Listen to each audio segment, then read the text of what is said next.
Il 20 giugno ricorre la giornata mondiale del rifugiato che in provincia di Agrigento interesserà oltre al comune capoluogo anche i comuni di Favara, Raccalmuto e Sant'Elisabetta. Lo slogan di quest'anno è l'accoglienza va al di là dell'emergenza.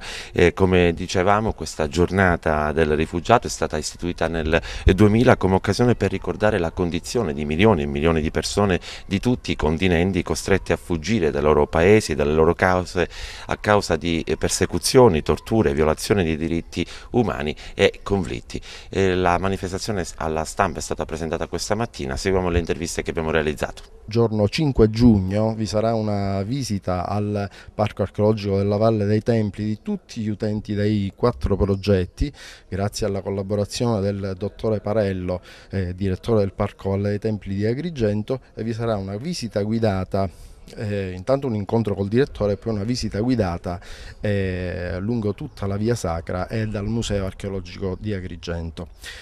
Il 7 giugno invece a Raccalmuto, altro comune aderente alla rete, avrà luogo un torneo di calcetto con squadre di cittadini racalmutesi e squadre dei quattro progetti.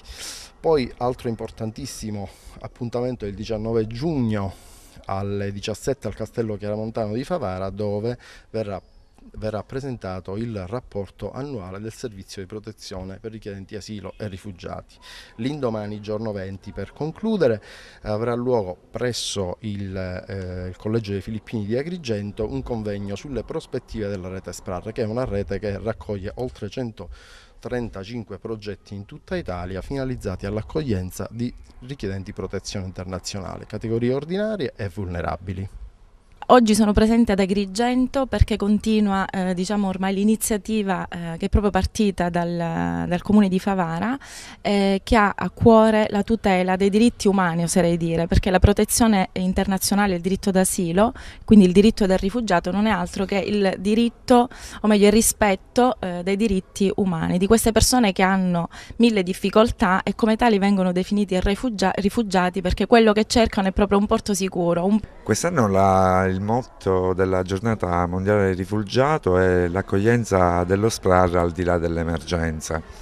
Questo motto è stato scelto proprio perché i 2 anni precedenti a questo sono stati 2 anni di estrema emergenza per il territorio nazionale. Ricordiamo appunto che nel 2011 è scoppiata l'emergenza di Lampedusa e si sono registrati più di 40.000 sbarchi sulle coste siciliane.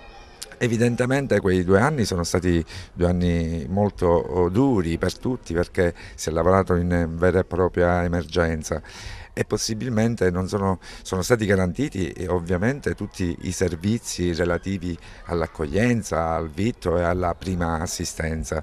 Ecco, però bisogna superare questa fase di emergenza perché accogliere i cittadini stranieri richiedenti protezione internazionale significa non soltanto dare il vitto e l'alloggio, ma garantire quelle forme di assistenza e attivare quelle politiche di integrazione che possano, diciamo, agevolare l'inserimento di questi nuovi cittadini nel nostro sistema sociale.